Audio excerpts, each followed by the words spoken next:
Hi guys, in this video let me teach you how can you disable a specific key on your keyboard on Windows 10 or even Windows 11. So without further ado, let's get right into it. So all you have to do is install an app called PowerToys. So don't worry guys, I'll link this website to the in description. But if you want to search this and make sure it's legitimate, so let's search for Microsoft Power Keys, PowerToys I mean, PowerToys.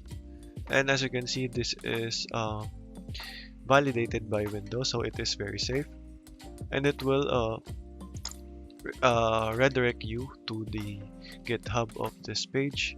So as you can see, of this app, and all you have to do is find the GitHub link, and it will be redirected you to here.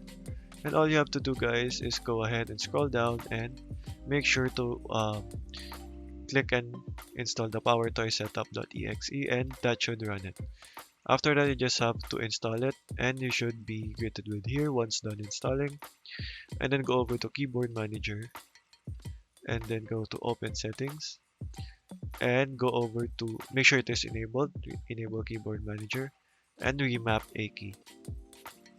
Once done here, all you have to do is click this plus sign and select a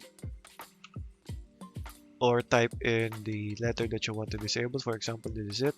And all you have to do is go ahead and find disable and then click OK, and that should disable the key there. So let's see if that worked. So for example there, and as you can see, I cannot type in S, and there guys. So okay guys, that is all for today. Thank you for watching and goodbye.